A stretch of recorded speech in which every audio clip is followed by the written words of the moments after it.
Welcome to the NBA Coast to Coast podcast brought to you by thelines.com. Coming to you from the West Coast, Josh Lander, joined by my guy Nate Weitzer on the East Coast. And it's Friday, and it's the NBA 9-game slate tonight to end the work week for you guys. Even though we're all looking forward to NFL wildcard weekend as well, Friday night still has a solid slate of games here. In this one, we're taking a look at the Pacers playing host to the Hawks. They will be without Tyrese Halliburton, so we're probably going to try to pick on them. Also got another game video up and our player prop, so make sure to continue to follow along with us each and every weekday this regular season.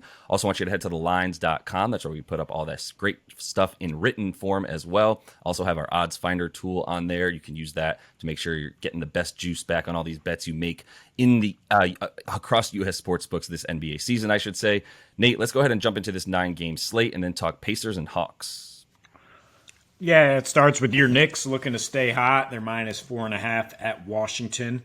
The Hawks are minus 2.5 at Indy, as you mentioned. Yeah, Halliburton's going to be out for 2 weeks, it looks like. A couple other guys questionable. Pelicans minus 5 at Detroit. Of course, still without Zion. The Warriors minus 8.5 at the Spurs with Steph Curry back. The Suns, very shorthanded, are plus 5.5 at Mini. Thunder made us proud, beating the Sixers in Philly last night. But they're plus 5 on a back-to-back here in Chicago. Orlando is plus 5 in Utah. The Rockets are plus 10 in Sacramento in an immediate rematch there. And then the other game we break down looks like wrong team favored. Clippers minus 2.5 at home against the Nuggets with the Joker questionable but expected to play. So looking at Hawks Pacers here, yeah, Halliburton's out, we know. They also have Turner and O'Shea Brissett and Aaron Nesmith questionable. And Miles Turner being probably the most key of those guys, he's dealing with back spasms. And if he's not able to go at his highest level, you know, they're going to struggle down low.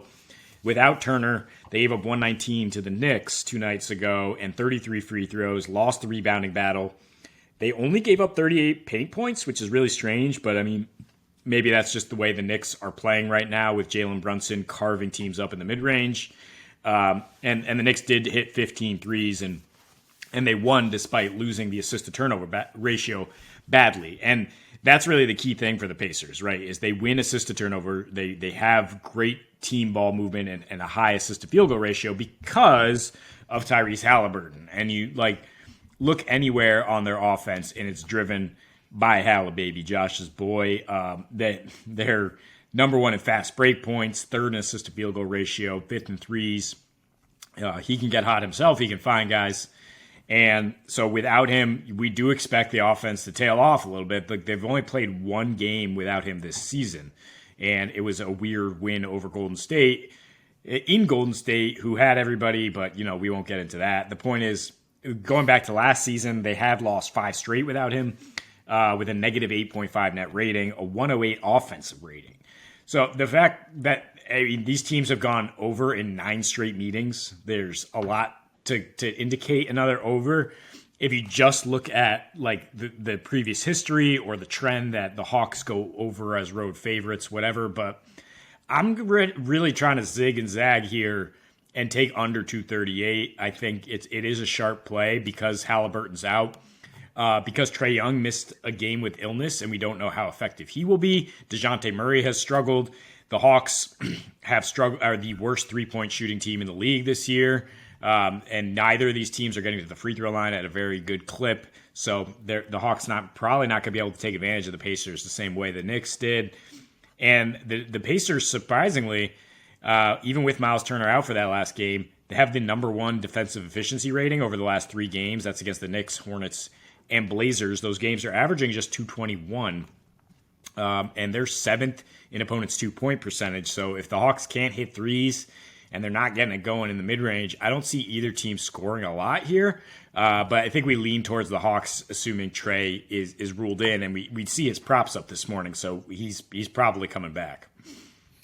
Yeah, I think so. I would worry I probably would love the Pacers in this game, to be honest, if Halliburton was playing.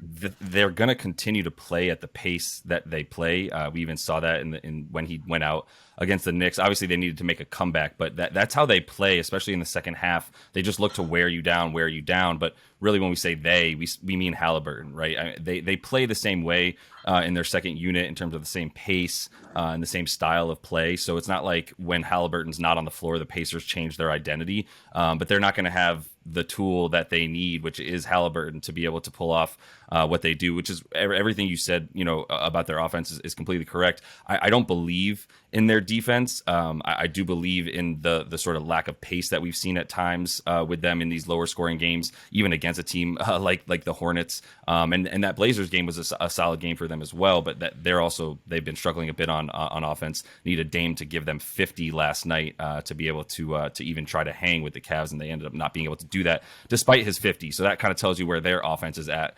despite kind of what we thought. But I'm speaking more, against the Pacers defense and really against their opponent's offenses as of late than I am their defense. So I'm just bringing this all around to say, like, if they don't score points, then they don't win. And without Halliburton since last season, you mentioned it's just like a 5 or 6 game span, including this season, but they do score about 11 fewer points in that time frame, and they make about 2 less threes. They get to the free throw line a couple less times. So everything that they do, scoring points in the paint, they can do that in droves for sure. When you look at how they score, and either in transition, it's a lot of threes or layups that are created by Halliburton. Obviously, the assist guy that we know him to be this season, with actually an incredible assist to turnover ratio as well, considering that he's got more than 10 a game, and he's actually got a 2-to-1 assist to turnover ratio, which is huge for them. They do give up points off of turnovers, which I'd be a little bit maybe less worried about, because I don't think TJ McConnell is going to be as fast moving with the ball, or at least not as able to get to the rim the way Halliburton can and carve up the defenses, get into the paint. He's good and slithery for sure, and he's a solid backup point guard. But this offense runs on that, and without the defense there to back it up, I'm not feeling too optimistic about what they're going to do in this game. And the Miles Turner factor as well. Like, I do think you can expect him to be putting up a bit more threes. Capella is out, but John Collins was probably going to get that matchup anyway. The only reason I don't like Capella being out is because they would have probably dominated these boards if he was in, and then I could feel even more comfortable about just saying -2, just book it. But I already feel really good about it in Trey's return, especially without much of a stopper for him, which Tyrese Halliburton would have been at least better at doing than anybody that's left on this team right now. And they had won 4 straight against Indy before losing at home on December 27th. The Hawks still were amidst their funk there. I mean, it's not to say that they've turned the corner here at all. They are 2-2 in their last 4 road games here, with some decent offensive numbers, and Bogdanovich starting to come around.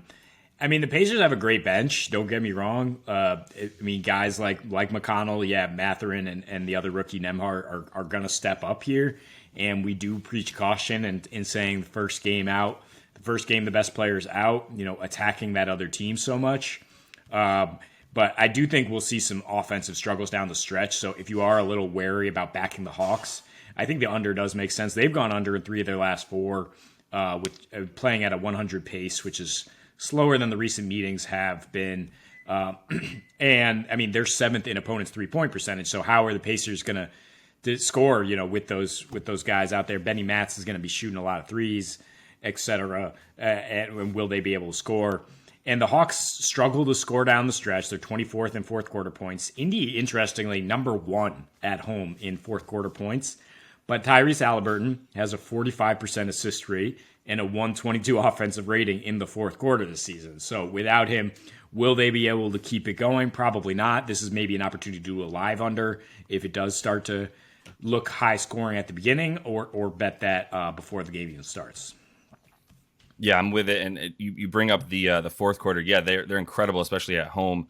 in the fourth quarter. But then I would urge you to look at the third quarter, where they're actually one of the worst teams in the league in terms of net rating at a negative 5.4. Their offensive ratings all the way down to 113, and they play at 100.5 pace, which sounds like it's not too slow, except for compared to other quarters, including the fourth. They play much faster, normally up closer to 103. So, like I said, they're not necessarily going to slow down, but they're going to be much less efficient without him. That him being Tyrese Halliburton, and definitely down the stretch, like you said, it's going to be a much different team. So I definitely prefer an under in this one as well. I think there's a bit of an overvalue there, just because they think there's going to be a ton of pace. But like you've also been talking about, the Hawks going under a bit more as of late, especially on the road. So that is all the time we have for you guys in this one. Make sure to like and subscribe to that page. Continue to follow along. We are bringing you these videos each and every weekday this season.